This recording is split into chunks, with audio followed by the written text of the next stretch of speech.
1 साल के लिए 11,000 रुपए दीजिए, हफ्ते में 2 सर्वे कीजिए और एक सर्वे के 500 रुपए पाइए, यानी 11,000 का निवेश करने पर 52 हफ्ते के साल में कमा लेंगे अब 52,000 रुपए। मुनाफा होगा 41,000 रुपए का। शॉर्टकट तरीके से कमाई का फॉर्मूला देने वाली कंपनी है स्पीक एशिया ऑनलाइन। आप पिछले कुछ दिनों से इस कंपनी का विज्ञापन टीवी पर देख रहे हैं। घर बैठे बिना कुछ किए पैसे मिलने के कारण स्पीक एशिया ने पिछले कुछ महीनों में भारत में करीब 15 लाख लोगों को कंपनी से जोड़ लिया है। अपनी गाढ़ी मेहनत की कमाई लोग दे रहे हैं स्पीक एशिया से जुड़ने के लिए। स्टार न्यूज आपको आगाह कर रहा है कि कमाई का ये भ्रमजाल है जिसमें हो सकता है कि आप कभी भी फंस जाएं। हो सकता है कि एक दिन ऐसा है कि आपके पांव की जमीन खिसक जाए, क्योंकि मुफ्त की कमाई का बुलबुला कभी भी फूट सकता है, क्योंकि कंपनी की बुनियाद कमजोर है। स्टार न्यूज आपको इसलिए भी आगाह कर रहा है क्योंकि स्पीक एशिया के कई ऐसे दावे हैं जो झूठे साबित हो चुके हैं। सफेद झूठ बोल रही है कंपनी के इस सफेद झूठ को बेनकाब किया है देश की कुछ बड़ी कंपनियों ने।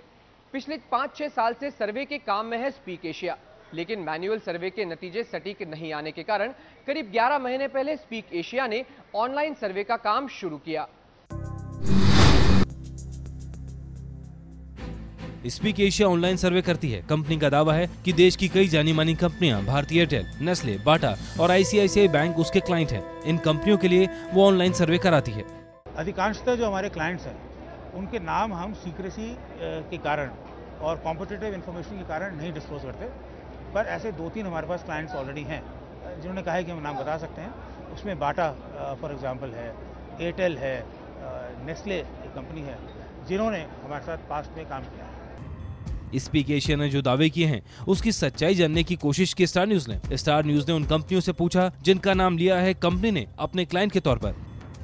स्पीक एशिया का झूठ बेनकाब किया है बाटा कंपनी ने। बाटा इंडिया के मार्केटिंग एंड कस्टमर सर्विस के वाइस प्रेसिडेंट मनोज चंद्रा ने स्टार न्यूज को ईमेल से जवाब दिया। हम इस बात की पुष्टि करते हैं कि इस संगठन के साथ हमारा कोई संबंध नहीं है।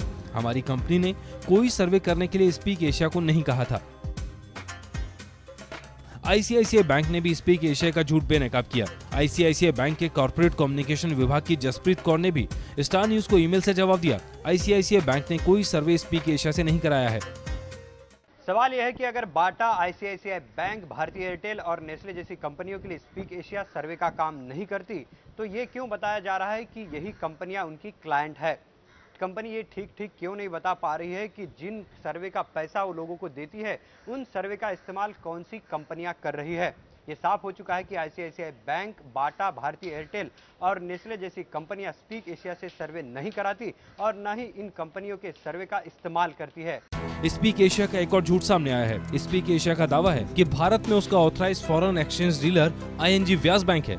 उसी के जरिए सिंगापुर से भारत में पैनलिस्ट लोगों को पेमेंट की जाती है। जो बाहर से फॉर एग्जांपल हमारे पैनलिस्ट की जो भी अर्निंग है, जब वो भारत में रेमिट होती है, आती है, तो उसके ऊपर जो सिंगापुर का लॉ है जिसमें कि कन्वर्जन का एक चार्ज है वो लगता है, और वो 3.5% या $7 है, जो भी ज़्यादा होगा। एक बार उसको डिडक्ट करने के बाद पैनलिस्ट की आय इंडिया में आईएनजी व्यास हमारा बैंक है उसमें आ जाती है, जो कि ऑथराइज्ड फॉरेन एक्सचेंज डीलर है। ऑथराइज्ड फॉरेन एक्सचेंज डीलर का मतलब है कि जो भी रूल्स और रेगुलेशंस, कानून किसी फॉरेन एक्सचेंज डीलर पे लगते हैं आरबीआई के द्वारा, वो उस बैंक का दायित्व है कि वो उसको निभाए। जब वो बैंक के पास वो पैसा आता है तो वो उसका नोटिंग, उसकी फाइलिंग और वॉट एवर नेसेसरी डिडक्शंस जो होते हैं वो करने के बाद ही पैनलिस्ट के पास जाता है। स्टार न्यूज ने आईएनजी व्यास बैंक से भी पूछा कि क्या हकीकत है। बैंक ने स्टार न्यूज से कहा है कि स्पीक एशिया से हमारा कोई लेना देना नहीं है।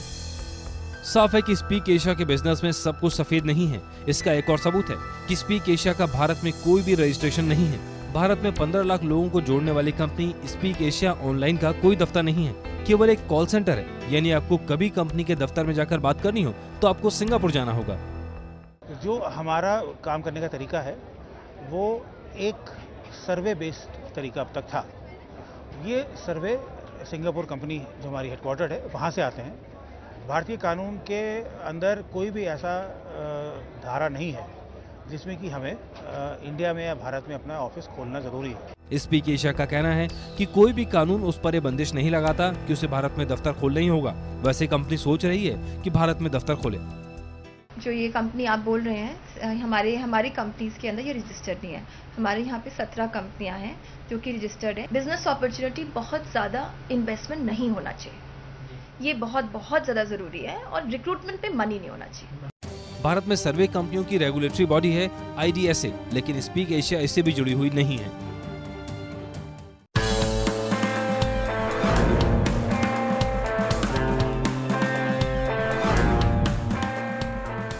स्पीक एशिया ऑनलाइन नाम की कंपनी सिंगापुर से चलती है। कंपनी का दावा है कि 15 साल से सिंगापुर में काम कर रहा है हरेन वेंचर्स।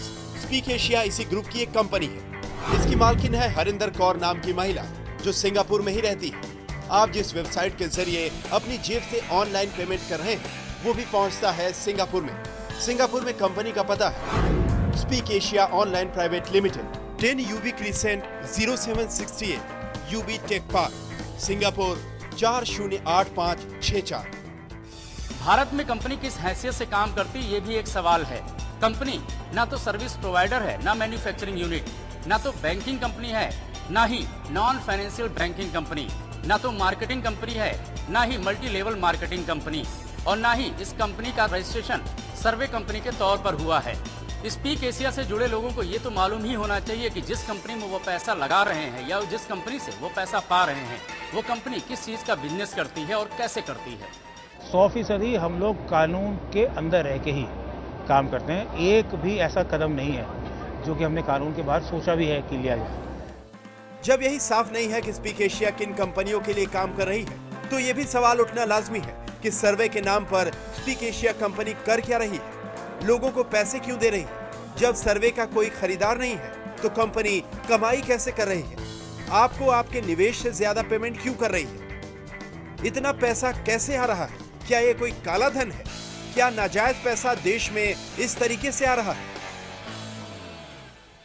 डायरेक्ट रूट से भी कुछ कंपनीज आती हैं, लाइजन ऑफिस से भी आती हैं, तो वो ऐसा हो ही नहीं सकता कि कोई भी कंपनी आए तो सरकार को ना मालूम हो।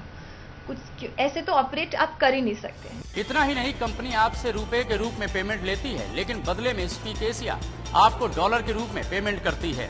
डॉलर की कीमतें भले ही ऊपर नीचे होती हो, लेकिन स्पीक एशिया किसी भी कीमत में $1 का 50 रुपए से कम भुगतान नहीं करती है। भले ही डॉलर 46 का हो, लेकिन तब भी स्पीक एशिया आपको उसका 50 रुपया भुगतान करती है, यानी अपने ऊपर बोझ लेकर के आपको मुनाफा देती है। अगर 50 रुपीज़ में कहता हूँ कि डॉलर का मतलब है, तो वो रिवॉर्ड पॉइंट का मतलब है 50 रुपीज़। और अब तक जो रिवॉर्ड पॉइंट अगर हम नहीं बोलते थे, उसमें हम लोगों ने अंडरटेक किया कि जो भी कमाई होगी $1 की, कंपनी उसको 50 रुपये से पूरा करेगी। अगर ज़्यादा तो वो पैनलिस्ट के अकाउंट में, कम तो कंपनी उसको 50 रुपये तक लाके सीलिंग पूरा करेगी। तो the company has undertaken to give a minimum support price of $1 और 50 रुपीज़। और क्योंकि ये कॉम्प्लिकेटेड हो सकता है, इसलिए हम उसको रिवॉर्ड पॉइंट बताते हैं। So it's a global currency. इससे ये भी सवाल उठता है कि ये भला कौन सा बिजनेस मॉडल है कि कंपनी खुद घाटा सहे, लेकिन कंपनी से जुड़े लोगों को मुनाफा मिलता रहे। आखिर कहां से आता है इतना पैसा कंपनी के पास। भारत का टैक्स कानून कहता है कि आप किसी भी स्रोत से कमाई कर रहे हो तो सरकार को उसका टैक्स देना पड़ता है। जिम्मेदारी कंपनी की भी है कि वो भुगतान की गई राशि का TDS काटे, लेकिन स्पीक एशिया बिना TDS काटे आपको भुगतान करती है। स्पीक एशिया से हुई कमाई का अगर आप ब्यौरा टैक्स रिटर्न में नहीं देते हैं, तो आप कर रहे हैं टैक्स की चोरी।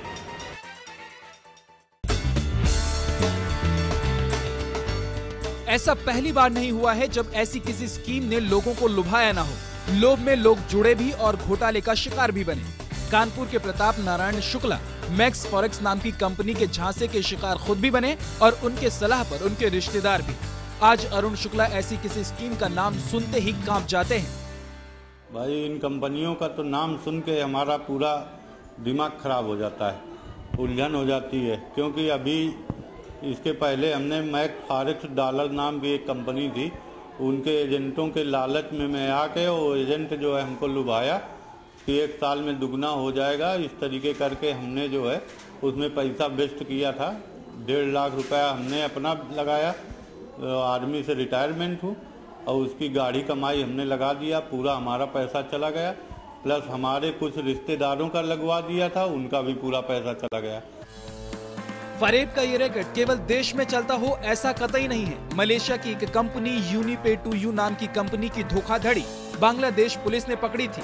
भारत में इसने जनवरी 2009 में काम शुरू किया और 15 महीने में बोरिया बिस्तर बांधकर फरार हो गई। कंपनी ने 30% रिटर्न का वादा किया था। कंपनी का मालिक तो पकड़ा गया, लेकिन संतोष शर्मा के 1.5 लाख रुपए नहीं मिले।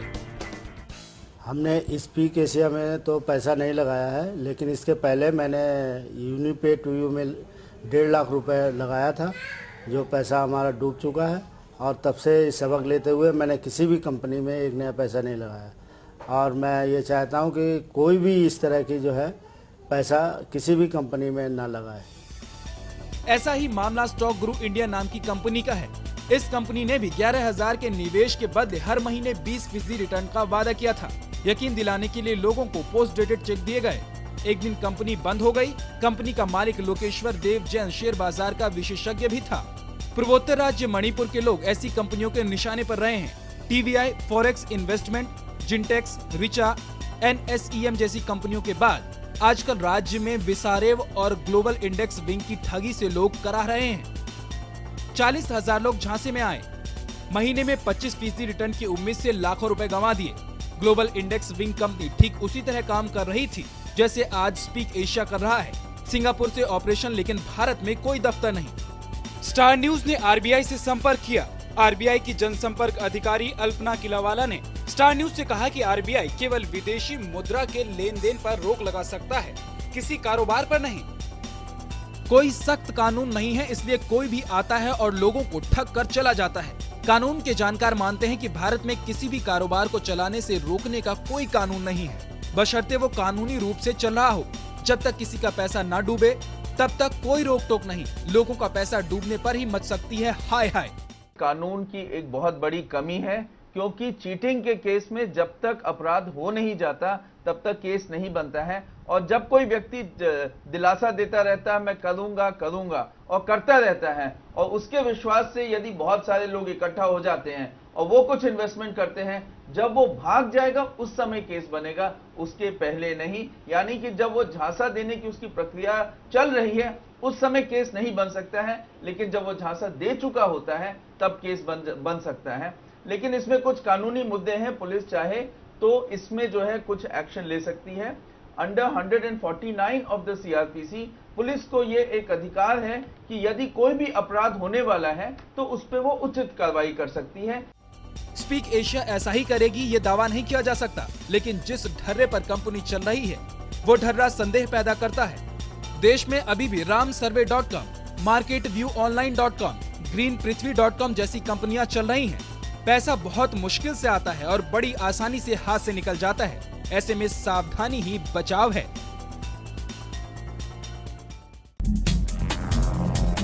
स्पीक एशिया से जुड़ने के लिए आपके पास कम से कम 11,000 रुपए होने चाहिए। सबसे पहले स्पीक एशिया ऑनलाइन की वेबसाइट पर जाकर आपको रजिस्ट्रेशन कराना होगा। रजिस्ट्रेशन के लिए 1,000 रुपए ऑनलाइन जमा कराने होंगे। रजिस्ट्रेशन के बाद 10,000 का पेमेंट और करना होगा। 10,000 का पेमेंट करने के बाद आपको मिलता है एक पैनल यानी एक ID मिलता है। इस ID पर मिलता है सर्वे का काम। हर व्यक्ति हर बुधवार को 2 सर्वे कर सकता है। एक सर्वे में मिलते हैं 500 रुपए, यानी हफ्ते में मिलेंगे 2 सर्वे के 1,000 रुपए।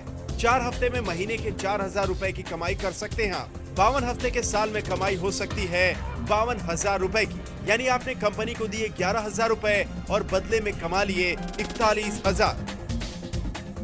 स्पीक एशिया ने यह बंदिश रखी है कि एक शख्स ज्यादा से ज्यादा 3 पैनल या ID ले सकता है। 3 ID के लिए प्रति ID 11,000 रुपए के हिसाब से चुकाने होंगे 33,000 रुपए। 3 ID के जरिए हर हफ्ते 6 सर्वे करके ID लेने वाला शख्स एक साल में 1,56,000 रुपए कमा सकता है। ID 1 साल के लिए ही वैध होती है। सर्वे के बदले तो पैसे मिलते हैं। साथ ही जब कोई सदस्य यानी पैनलिस्ट अपने नीचे नए लोगों को जोड़ता है, मतलब स्पीक एशिया की स्कीम में शामिल करता है, तो उस पैनलिस्ट को हर नई ID पर 1,000 रुपए मिलते हैं। मतलब जितने लोगों को स्कीम में शामिल किया उतने 1,000 रुपए का कमीशन। नए सदस्य जोड़ने की कोई सीमा नहीं है।